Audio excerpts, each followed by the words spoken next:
Welcome back to Network Africa. The Ebola outbreak is no longer a public health emergency of international concern. That's according to WHO's Director General, Margaret Chan.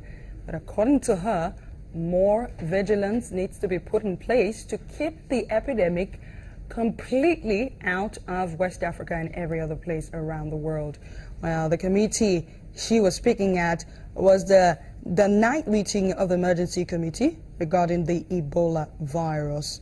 The committee was impressed that all clusters have been detected and responded to rapidly, limiting transmission to at most 2 generations of cases in the 11 clusters which have now been stopped. The Ebola outbreak in West Africa is no longer a public health emergency of international concern.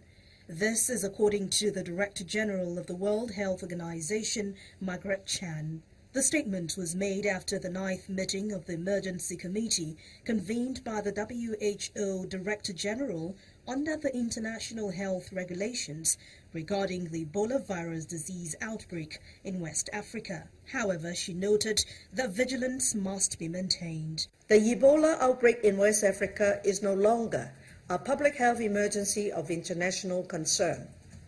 However, a high level of vigilance and response capacity must be maintained to ensure the ability of the countries to prevent the Ebola infections and to rapidly detect and respond to flare-ups in future. Ebola response capacity in West Africa is strong. The 3 countries now have the world's largest pool of experts in responding to Ebola. WHO anticipated further flare-ups. We have kept hundreds of our own experienced staff in the 3 countries, ready to contribute to the kind of emergency response needed to quickly interrupt transmission chains. The committee noted that since its last meeting, all 3 countries have met the criteria for confirming interruption of the original chains of Ebola virus transmission. Specifically, all 3 countries have now completed the 42-day observation period and additional 90-day enhanced surveillance period since the last case that was linked to the original chain of transmission twice tested negative. Guinea achieved this milestone on the 27th of March 2016. Our tools are sharper.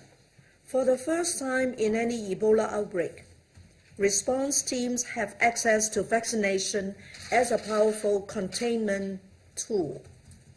In addition, with the number of cases now much smaller, our laboratory partners are able to sequence viruses from individual patients. The committee also observed that, as expected, new clusters of Ebola cases continue to occur due to reintroductions of virus as it is cleared from the survivor population, though at decreasing frequency. 12 such clusters have been detected to date. The most recent was reported on March 17, 2016 in Guinea, and it is ongoing. Immediately after discharge, a large proportion of men, probably 90% of men, may still be excreting or may still be able to detect virus fragments in their semen. That number begins to decline rapidly, and by 12 months, it's probably at most 1%, 1 to 2% that still remain positive. So it's a steady decline over time. The committee was impressed that to date, all of these clusters have been detected and responded to rapidly, limiting transmission to at most 2 generations of cases in the 11 clusters which have now been stopped. The health agency dispatched a team of specialists to Guinea after new cases of Ebola were confirmed on March 17th, the first re-emergence of the deadly virus in the West African country since its original outbreak was declared on December 29th, 2015. We are making fortunate I was back then to have a view of this venue while the construction teams were out there. It is a special venue that is the 2nd largest stadium in Africa after the FNB Stadium out in Johannesburg. It hosts a capacity of 86,000, and while it's the 9th or rather 27th largest stadium in the world. So the atmosphere there for all to feel, and well, they'll be hoping to silence Nigeria in their traditional green with a touch of white, attacking to the left of your picture. We do have the show on the road. Tension, of course, now will be felt right through both nations as, well, Nigeria look to keep the hope alive, and the opening 15 will be vital in establishing a tempo. And so, lovely opportunity on that near post. Beautiful ball played in. The technique had goal written all over it as he met the ball. Then Hegazi couldn't add on to his one goal for country, but a promising start for Egypt.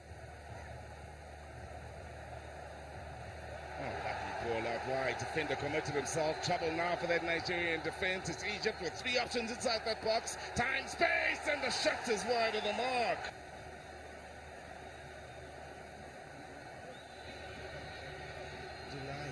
Early ball looking for Igalo. He was afforded the space and, well, enough space to have two touches. Rushed the shot just a bit then in trying to pull the trigger, but nothing wrong once again from a Nigerian point of view. Yeah.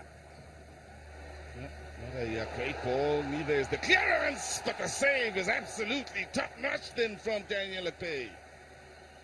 The Egyptians sustained pressure. Now, could be a chance. Is a chance! Oh, it's trickled through then from Ramadan Sabi.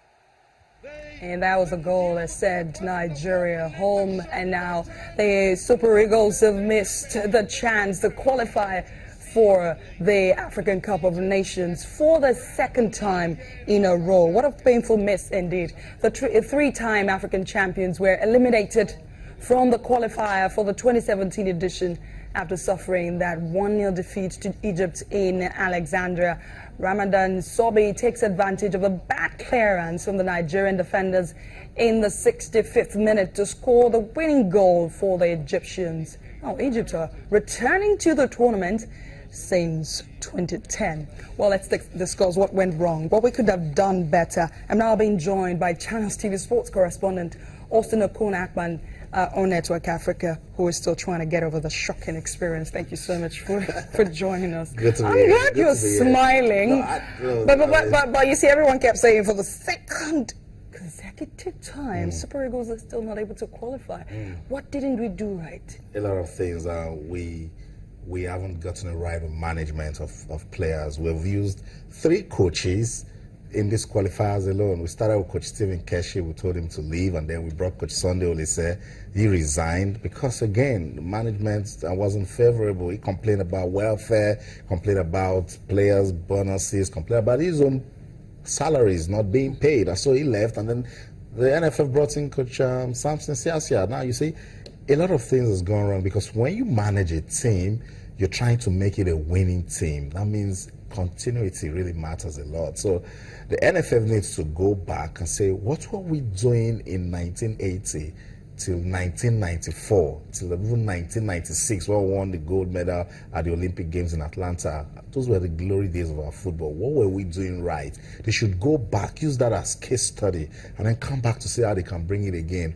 We missed out in 2012. We qualified in 2013, went to win it, missed out of the next edition, and now we're missing out again in 2017. Something is wrong, and a lot of people are saying it's a systemic problem. We need to go to the root cause and treat it from there. So none of this blame is going to the coach, because no one is saying anything about the coach. Everyone is saying, look, we put this team together in less than how many, and you want a miracle to happen. What would you say about that? The guy was on a rescue mission. You have your house burning, and then you tell me, come pour water, or just put it on. And then I say, okay, this is the water I have.